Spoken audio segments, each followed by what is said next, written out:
Israel is 5,690 miles away from the US, 11 hours by plane. Hate travels faster.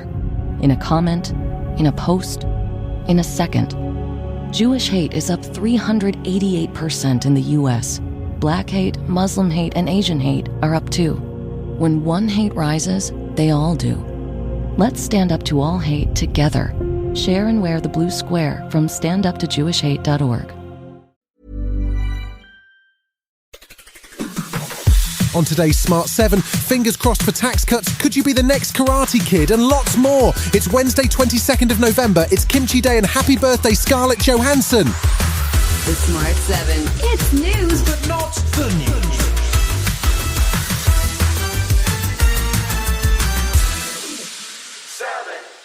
Wednesday sees Chancellor Jeremy Hunt deliver his autumn statement. With inflation down to 4.6% in October, it's anticipated that there will be cuts to taxes, but exactly which ones have been kept under wraps.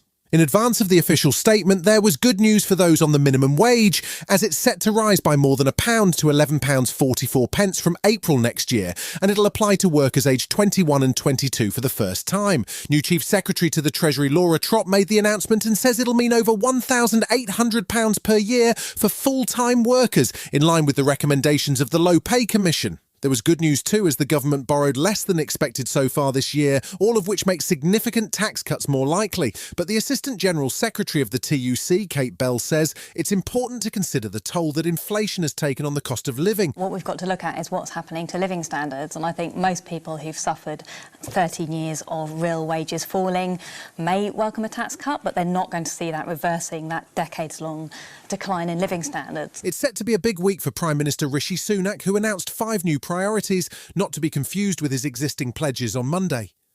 Labour's Shadow Work and Pensions Secretary Liz Kendall says it all seems chaotic. They're flying all sorts of things at the moment. I mean, that is what I must say I find extraordinary about the last couple of days. They are all over the shop. We heard 5 new pledges announced when he hasn't even delivered the previous 5.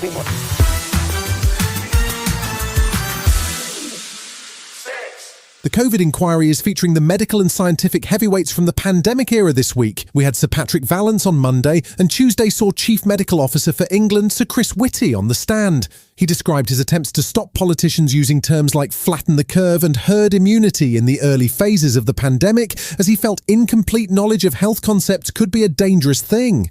He was careful to remain tactful, was full of praise for the civil service, and emphasised that it was a chaotic time, not just at number 10. It was quite often chaotic, but actually I'd be very doubtful if it wasn't chaotic in multiple other governments, and in fact that was what our fellow advisors from other countries said in many other environments. He's due to continue his evidence on Wednesday, but NHS Dr Parth Patel says it's becoming clear that the biggest failing of Boris, Matt Hancock and Downing Street was to ignore Parliament during the pandemic. The government really didn't use Parliament. Right? Parliament is the most important democratic institution in this country. And if Parliament was used a bit more, then there'd be a lot more legitimacy behind how these really difficult decisions were made.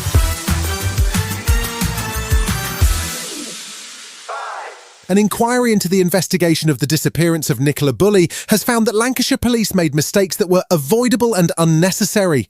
The 45-year-old went missing in January, prompting a 3-week search operation that ended when her body was found in the River Wye. The inquiry criticised Lancashire Police for the release of personal information about Nicola, including the fact that she had been struggling with the symptoms of menopause and alcohol issues. Lancashire Police accepted the findings of the report. Chief Executive of the College of Policing, Andy Marsh, who carried out the inquiry, says the event should have been declared a critical incident much sooner. We found the constabulary did not recognise the extent of the media interest in this case, or the impact that it was having on public confidence.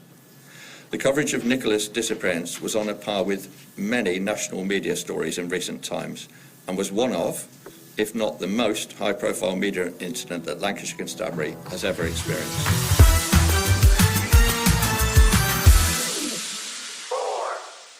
The UN Human Rights Office says that more than 10,000 civilians have been killed so far in Russia's war on Ukraine, and they've warned that the final death toll may be higher. Most casualties have been caused by Russia's shelling and missile attacks far from the front line, but there was good news on Tuesday as Germany announced a new £1.3 billion military support package, including another IRIS-T air defence system.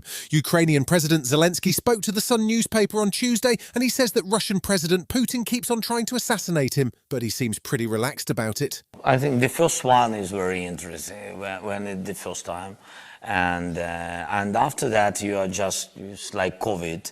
First of all, people don't know what to do with it, and it's looking very scary. Then after that, just intelligence, just sharing with you detail that one more group came to Ukraine to manage this. So, still to come on the Smart 7, Doctor Who is back with a bang and you could still be the Karate Kid. Right after this. Reimagine this holiday season with more capability and more adventure in Kia's Ever-Ready lineup. This winter, gift yourself what you really want during Kia's Season of Giving Back sales event. Kia is offering great deals on the capable Sorrento and the spacious Sportage, and deals on even more vehicles like the all-electric EV6 and the fun-to-drive Forte.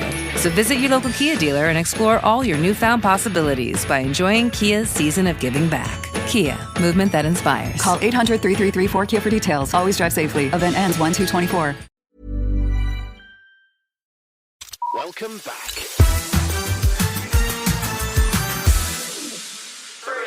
There was more Euro 2024 qualifying on Tuesday evening, with Wales in action against Turkey, while Ireland boss Stephen Kenny managed his last game as the Republic took on New Zealand in a friendly in Dublin.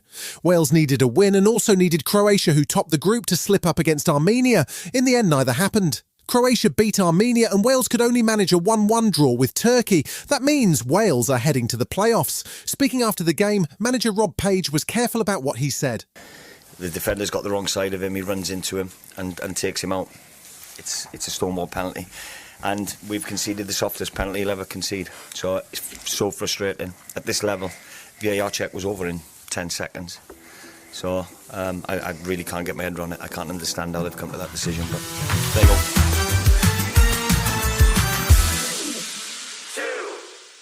Doctor Who is celebrating a big birthday. The time-travelling show is 60 years old and they've lined up quite a party to celebrate.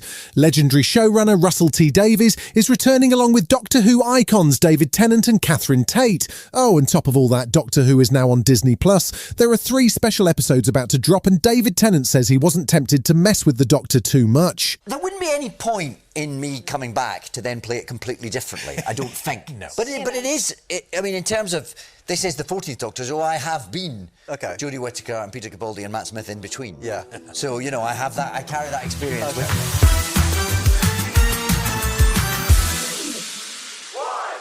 Way back in 1984, we were first introduced to the wonders of Mr. Miyagi and his wax-on, wax-off philosophy that helped to create The Karate Kid. There have been 2 sequels and a reboot since, and the Netflix hit series Cobra Kai continues the story 34 years later. Now, there's set to be a new movie starring original Karate Kid Ralph Macchio alongside Jackie Chan, and, well, potentially you. Find out more at karatekidcasting.com. We're looking for next Karate Kid.